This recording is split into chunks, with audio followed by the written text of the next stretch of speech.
Saya tenang jadinya. Mungkin itu kali, Cak. Bukti orang-orang tua kita dulu takut dengan Allah, takut meninggalkan generasi yang lemah, sehingga disediakan dulu pangannya sampai sistemnya ada rangkiang, mungkin ada lumbung, mungkin di masing-masing budaya Indonesia ada menyiapkan kesejahteraan. Mungkin Nabi Yusuf dulu kalau tidak salah juga kayak Quran juga bahas gitu. Emang ada? Itu, emang Nabi Yusuf ngomong gitu apa? Saya yakin ada, Cak. Ada. Iya. Nanti tahan dulu ayatnya. Pemirsa, ternyata Quran ini lengkap, pemirsa. Pangan ada, laut ada. Cuman jarang dibaca. Baca sih.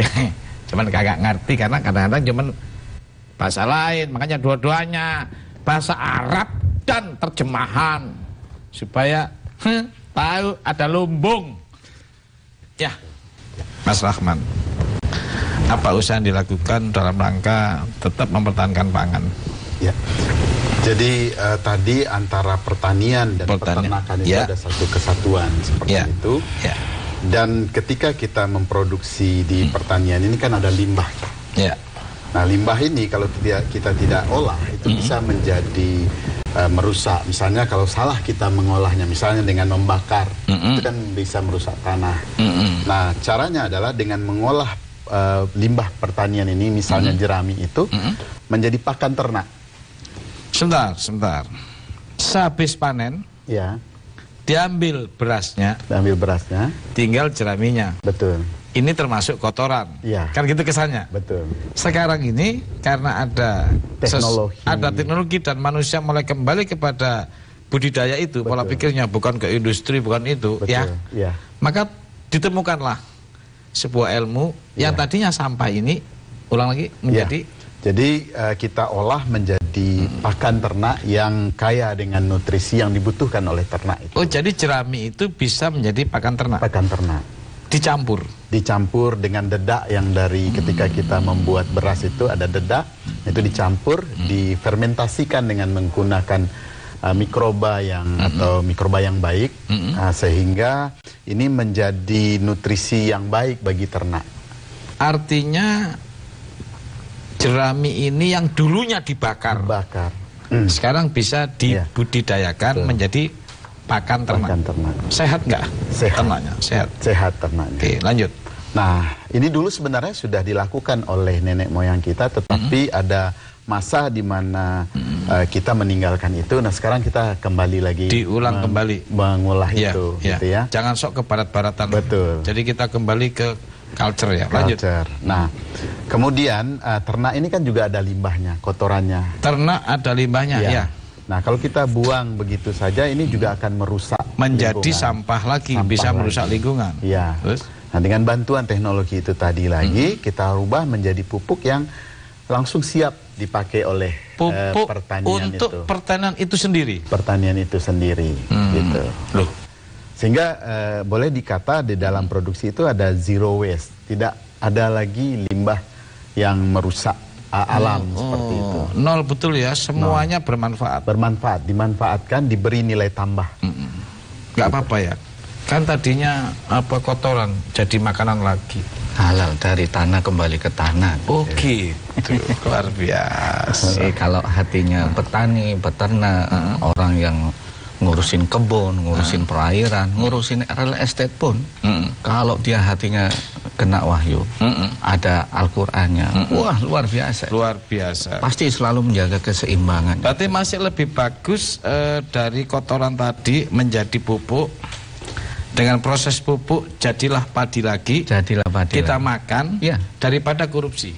Oh, sangat-sangat gitu penting ya? itu. Sangat lebih bagus. Jadi pemirsa, teknologi yang dikembangkan untuk kepentingan kemaslahatan manusia dengan dikelola oleh hati yang lurus, itu menjadi sebuah manfaat yang luar biasa. Maka perubahan-perubahan yang hari ini berjalan, ya, tetap sebetulnya tujuannya sama, yaitu hidup ini harus bermanfaat bagi siapapun. Betul. Rahmatan lil alamin. Sebentar, Dato, ya. Saya tertarik. Setelah jadi pupuk dan kemudian pupuk itu dibuat pupuknya padi. Ya. Okay. Apakah ada selain dari pertanian ini, Mas Rahman berpikir tentang peternakan? Ya. Karena kaitannya kan ada ternaknya ini sebetulnya. Ya. Kan sayang kalau ini dipisah-pisahkan. Betul. Karena tani sama ternak ini luar biasa nih deketnya. Ya. Okay. Jadi semua bisa dilakukan, apakah dari pertanian ke peternakan, dari peternakan ke pertanian, atau nanti di tengahnya itu kita selipkan lagi perikanan. Contoh yang saya saya lakukan, saya berternak puyuh. Ya, puyuh. Kotorannya itu kita buatkan biogas. Biogas. Gasnya diambil untuk masak, untuk keperluan rumah tangga. Kotoran puyuh itu jadi gas. Jadi gas. Bisa untuk masak. Untuk masak. Bisa menimbulkan api. Menimbulkan api. Luar ini biasa. Mengurangi kebutuhan kita terhadap bahan bakar fosil yang terbatas. Kalau ini kan tidak terbatas. Jadi ini kita gunakan. Nanti ada namanya sluri lagi, cairan dan padatan yang keluar dari reaktor biogas itu. Nah ini kita masukkan ke lele tadi. Ke lele. Jadi makanan lele. Jadi makanan lele. Kemudian air lele ini kemudian kita alirkan ke tempat di mana kita bisa tanam sayur dan tanaman-tanaman lain. Dan di sini ada proses pembersihan kok air. Kok murid-murid semen pinter banget sih? Emang kayak begini orang yang kalau memasukkan Quran itu? Nah itu yang penting. Tapi intinya Mas Rahman, Datuk dan juga Cak Budi, boleh nggak saya katakan bahwa peternakan dan pertanian itu saling berhubungan? Saling berhubungan. Boleh. Sangat boleh. Sangat boleh. Pernah dengar nggak Qurannya? Halo. Ya. Pernah dengar nggak? Yang tadi. Saya baca dulu ya. Ya. Surat 12 43 sampai 47. Wah. A'udzubillahi minasyaitonirrajim. Raja berkata kepada orang-orang terkemuka. Kok kamu jadi ikut raja kok jadi begitu? Raja aja. Ulang lagi.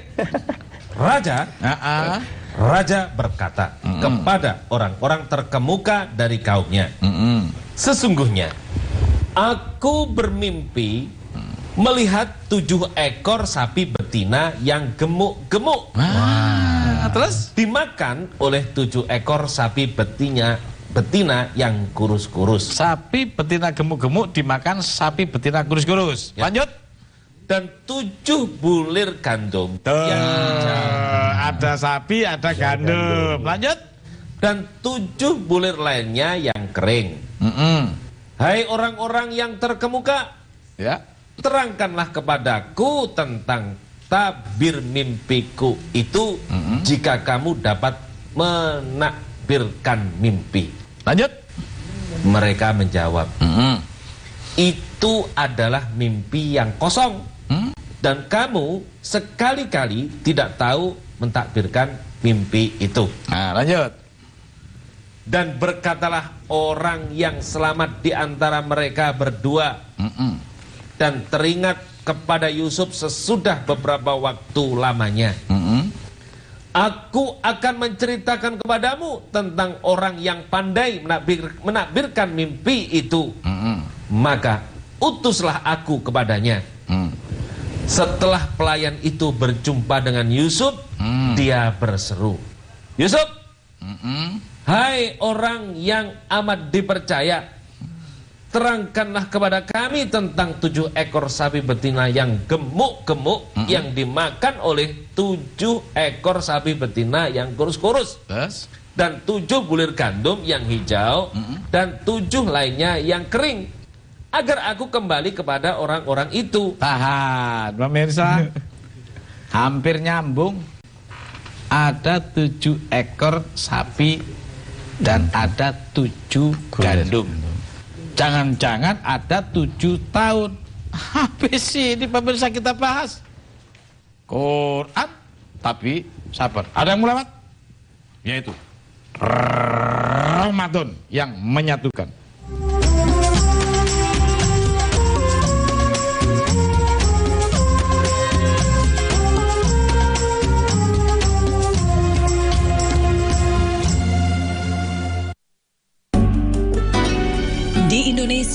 salah satu daerah sentral penghasil jati adalah Kabupaten Muna, Sulawesi Tenggara. Namun kini, cerita kejayaan jati Muna itu mulai memudar seiring berkurangnya populasi hutan jati Muna.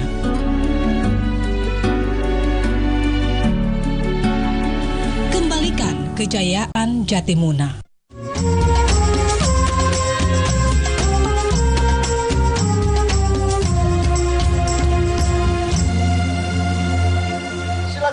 Pemirsa, gabung kembali di Ramadan yang menyatukan.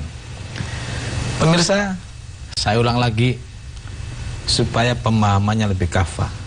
Tidak ada masalah-masalah, diulang dari awal.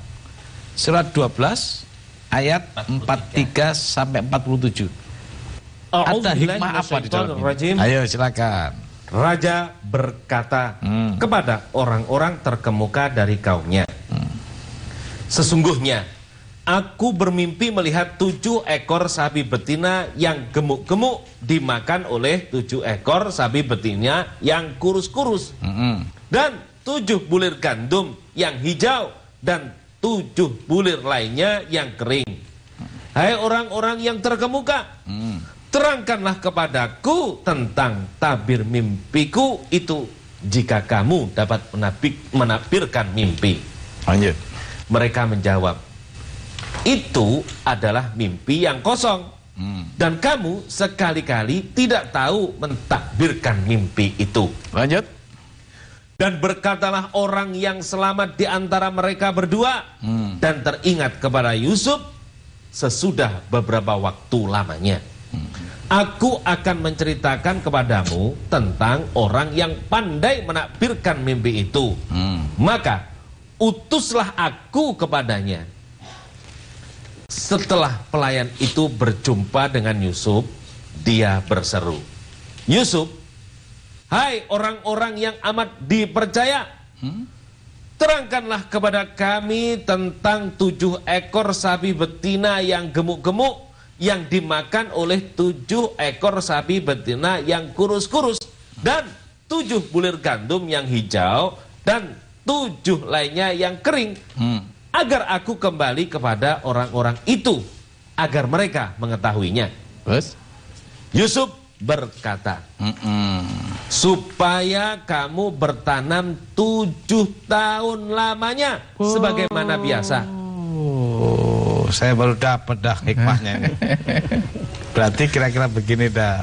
Tambah lagi 1854 pemirsa.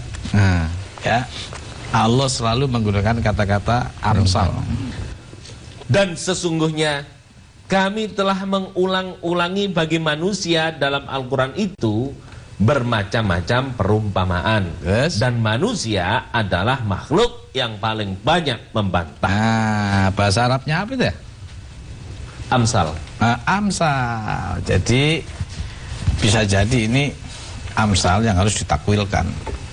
Tapi yang juga menakwilkan ya sama-sama orang nggak ngerti. Kira-kira menurut Mas Budi, Mas Rahman dan juga Datu, mungkin nggak ya yang disebut sapi betina gemuk itu ya dimakan oleh sapi betina kurus. Mungkin nggak pemahamannya bahwa negeri ini akan terlihat ya menuju sebuah kebahagiaan yang luar biasa ketika sapi kurusnya ini berkembang. Sukses, berkembang. Ya. Ya. Ya namanya makan sapi gemuk ya sukses. Artinya ada pengusaha-pengusaha kecil ini diwadain, kemudian sistem ekonomi kerakyatan semakin membahana di bumi pertiwi ini. Nah di sono baru akan ya ada tanda-tanda negeri makmur atau baldatun. Kenapa? Mas Budi pernah ingat gak ya bahwa yang menyelamatkan Krismon itu adalah ekonomi kecil. Nah gitu. Nabi Yusuf itu pinter. Nabi itu pola pikirnya dibimbing Tuhan, dibimbing Allah. Nah, yang dimaksud dengan 7 gandum tadi, mungkin nggak itu adalah pertanian? Betul. Berarti pertanian dengan peternakan itu nggak jauh ya? Ya, itu nggak kira-kira? Betul, betul sekali. Nah, kemudian yang disebut dengan 7 tahun, mungkin nggak tanda daripada keberhasilan sebuah pertanian dan peternakan itu ketika di dalam 7 tahun stabil dia, gitu nggak? Betul ya. Maka diperlukan lumbung-lumbung, gitu ya? Ya, namanya juga nggak ngerti kita nih kan. Ya, ini hebatnya Quran di sini nih. Nah, ketika melihat sepintas, ya katakanlah kira-kira ini, yang katanya penafsiran dulu, tafsir. Nah, kita bukan menafsirkan, kita mah orang dolim dan amat bodoh. Nah, berarti kalau kita ambil hikmahnya, Datuk, pertanian yang ada di lingkungan kita masing-masing harus dijaga nggak? Iya, betul, Cak. Harus dijaga. Harus dijaga. Apa yang jadi pesan Datuk ke kaumnya? Mungkin gini, Cak, sebenarnya saya iri nih. Iri. Dengan Pak Rahman, Pak Budi, kemudian program Cak Nur ini selalu mengedepankan Al-Quran. Karena apa? Karena kalau bicara Minangkabau, itu pasti bicaranya ke Quran. Jangan ngaku orang Minang kalau tidak mengamalkan Al-Quran. Subhanallah. Karena apa? Dasar dari tapi saya nggak hafal itu apa itu? Falsafahnya adat bersandi sara. Adat bersandi sara. Sara bersandi kitabullah. Sara bersandi kitabullah. Itu landasan. Landasan. Artinya kehidupan, aturan-aturan di kehidupan sehari-hari itu harus berlandaskan kepada Al-Quran, sara, hukum-hukum, dan sara itu berlandaskan kepada kitabullah atau Al-Quran. Wah, luar biasa. Nenek moyang kita dahulu memang luar biasa. Ada lagi, Cak. Yes. Ada lagi bisikan katanya Pak Datuk. Gimana? Dengar dari salah seorang raja. Beliau pernah menyampaikan bahwa Minangkabau itu punya asal kata yang menarik, ya. Jadi mukminan kan nabawi, orang yang mukmin yang punya cita-cita seperti nabinya. Boleh dong casing Jawa. Hatinya Minangkabau itu Minangkabau itu mukminan kan nabawi, ya. Gitu. Jadi orang mukmin yang punya cita-cita seperti nabinya. Luar biasa pemirsa. Ternyata di balik arti Minangkabau itu ya untuk meneruskan perjalanan para nabi. Kita kan bahasa gampangnya aku ini orangnya gampang-gampang aja. Betul. Yang kedua pemirsa, bahwa ternyata pertanian dan peternakan itu menjadi bagian yang tidak bisa dipisahkan. Maka Mas Rahman sudah mengarah ke situ. Betul. Nah, untuk kelanjutannya tadi ada satu manajemen kesinambungan. Apa pesan Datuk terhadap kaumnya, istilahnya gitu, terhadap bumi ini dirusak pertaniannya atau mulai dicolong-colong untuk kepentingan yang lain? Coba. Ada salah satu pepatah di Minang. Pepatah itu kan berisikan nasihat yang dipakai untuk kepentingan masyarakat, anak kemenakan, yaitu bunyinya anak di pangku, kemenakan dibimbing. Terus? Orang kampung dipatenggangkan, jago nagari jan binaso. Luar translate. Saya belum tahu aja sudah heran, apalagi saya tahu artinya. Coba artinya apa? Coba. Anak di pangku, kemenakan dibimbing. Orang kampung dipatenggangkan, jago nagari jan binaso. Artinya pelihara nagari itu jangan sampai binasa. Pelihara negerimu supaya tidak binasa. Maka jangan ada yang melakukan kerusakan di muka bumi. Iya, betul. Itu musuh Allah dan Rasulnya, gitu kan? Iya, betul. Jadi harus dijaga, ya? Harus dijaga. Jadi ngerusak nggak boleh dong? Nggak boleh. Apalagi membinasakan. Apalagi. Surat 2:205. A'udzubillahi minasyaitonirrajim. Dan apabila ia berpaling dari kamu, ia berjalan di bumi untuk mengadakan kerusakan padanya. Dan merusak tanam-tanaman dan binatang ternak. Dan Allah tidak menyukai kebinasaan. Pemirsa, orang yang beribadah kepada Allah tentu adalah orang yang mensukseskan program-program Allah dalam tanda kutip, dan menjaga sesuatu yang disukai Allah, dan betul-betul kita tidak melakukan sesuatu yang menjadi larangan Allah. Itu ibadah, pemirsa. Termasuk menjaga pertanian itu ibadah, pemirsa. Karena kalau pertanian tidak ada, mati semua kita manusia. Maka ibadah itu banyak, pemirsa, yang harus tetap kita jalankan sebagai umat manusia, sebagai bentuk rasa syukur atas penciptaan ini, gitu kan? Betul ya. Diciptakanlah rumput, diciptakannya padi. Kalau ini semua gak kita jaga, berarti kita merusak diri kita sendiri. Betul. Gitu gak? Betul ya. Jadi terusin Mas Rahman. Siap. Ya, Cak Budi, bawa terus wahyu. Dan Datuk, Iya, tetap kita jangan lupa setiap saat senantiasa mengingatkan ke masyarakat untuk tidak melakukan kerusakan, termasuk untuk tidak melakukan pemindahan peruntukan. Gitu pemirsa, nanti kita bahas, masih banyak yang memindah peruntukan pertanian jadi yang lain. Tapi pemirsa, kita tunggu dulu, karena ada yang mau lewat. Siapa itu? Ramadan yang menyatukan.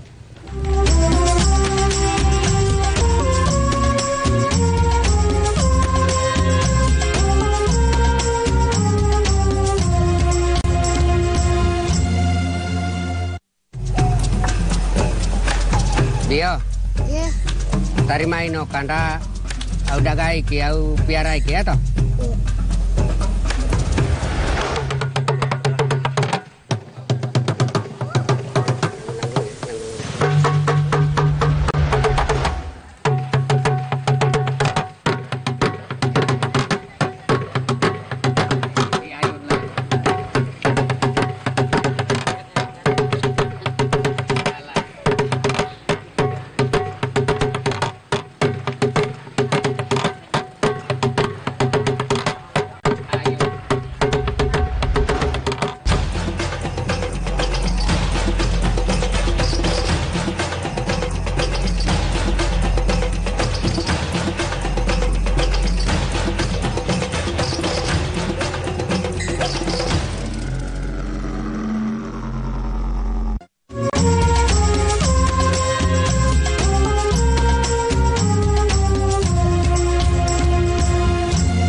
Pemirsa, gabung kembali di Ramadan yang menyatukan.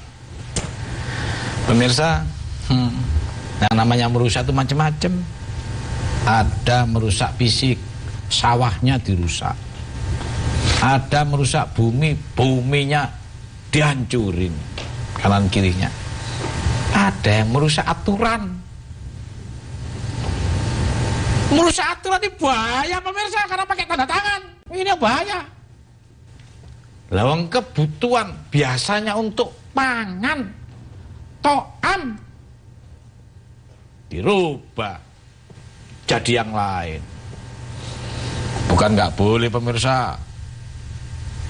Pangan, sandang, papan itu diperlukan. Papan diperlukan. Ya tapi kan harus diatur. Pemerintah itu untuk ngatur itu lamri. Supaya kepentingan-kepentingan yang belum waktunya tidak campur baur dengan yang kepentingan mendesak. Bahaya ini. Maka harus dijaga pemirsa. Datuk ini harus jaga, harus berani. Harus berani untuk menyampaikan kebenaran. Ini bukan tempatnya ini. Nanti dulu jangka panjang. Yang ini jangka pendek. Supaya apa? 7 tahun. Gandum kita, padi kita aman. Supaya kesinambungannya top. Gitu. Jadi merusak itu termasuk pemirsa. Mari kita jaga negeri kita, kampung kita, dan juga daerah kita masing-masing. Supaya tangan jahil itu, ini maksudnya tanda tangan ini loh pemirsa. Ini maksud tangan jahil itu. Itu yang melakukan kerusakan. 3041. Ini. Silakan. telah nampak kerusakan di darat dan di laut disebabkan karena perbuatan tangan manusia. Tangan manusia itu bukan nyangkul pemirsa. Tanda tangan. Tanda tangan ini mau bulan puasa, diingetin Allah pemirsa, tanda tangan yang lurus. Yang punya tanda tangan, kita nggak punya tanda tangan, tapi tetap berjuang demi kepentingan bangsa dan negara. Gitu. Biasa lagi acting. Kembali soal pertanian. Jadi kira-kira merusak itu nggak boleh ya? Nggak boleh. Harus kita pelihara. Pertanian dan peternakan. Pertanian dan peternakan itu kira-kira ada nggak ya hubungannya dengan perkebunan? Sangat ada. Kan dan mungkin juga itu yang namanya kompos-kompos tadi. Betul. Untuk kepentingan perkebunan. Betul. Pemirsa, ada loh ayat perkebunan. 18 ayat 39. Itulah timbulnya la quwata illa billah. Baca Arabnya. Walaula idh dakhalta jannataka qulta ma syaa Allahu la quwwata illa billah. In tarani ana aqalla minka malan wa walada. Dan mengapa kamu tidak mengucapkan tatkala kamu memasuki kebunmu, Masya Allah. Tahu-tahu tubuh pemirsa. Masya Allah. La quwwata illa billah.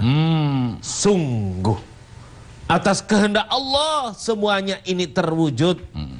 Tiada kekuatan kecuali dengan pertolongan Allah. Sekiranya kamu anggap aku lebih sedikit darimu dari hal harta dan keturunan. Jadi pemirsa ternyata la quwata illa billah itu di sini kejadiannya. Memasukin kebun kaget. Tadinya kebun itu nggak ada apa-apanya, habis dibersihin, kasih air, tumbuh. Masya Allah. La quwata illa billah. Tiada kekuatan ya Allah kalau bukan Engkau yang memproses ini semua. Maka proseslah sebagaimana yang kita ditugaskan Allah sebagai khalifah. Betul. Dan khalifah ini juga harus ada pengajaran, bentuknya wahyu. Setelah wahyu diajarkan, dilaksanakan, dan ngawasi dan dipelihara oleh datuk atau tokoh-tokoh masyarakat setempat dalam rangka yang sama demi kepentingan nagari. Yes. Maka itu maksud saya baru nanya. Apa pesan Nabi Muhammad pemirsa? Melalui hadisnya kita perdengarkan. Saya jadi abdi ajruhunna man'alima ilman man'alama ilman au ajra nahran au hafra bi'ran au gharsa nahlan. Rasulullah SAW telah bersabda akan mengalir pahala terus menerus kepada orang-orang yang satu, orang yang mengajarkan ilmu, yang kedua adalah mengalirkan air, kemudian menggali sumur dan menanam pohon. Coba ulang lagi. Coba dengarkan pemirsa. Dengerin pemirsa. Akan mendapatkan pahala. Tahan dulu. Siapa pemirsa? Dengerin. Hadis Rasulullah itu juga mengamati tentang pangan, pertanian, tumbuhan dan juga air. Ya, ayo baca. Akan mendapatkan pahala yang terus menerus bagi orang-orang yang satu, orang yang mengajarkan ilmu, kedua yang mengalirkan air, kemudian yang ketiga adalah menggali sumur, yang keempat adalah menanam pohon. Alhamdulillah, subhanallah pemirsa. Ternyata Rasulullah juga mengamati kalau nggak ada pohon, semua udara ini hilang karena udara ini fotosintesa antara pohon dengan matahari. Makanya ada perkebunan, pertanian, ya. Ini semua dikelola dengan baik, jangan dirusak. Nanti gundul jadi banjir, kita nggak napas pemirsa.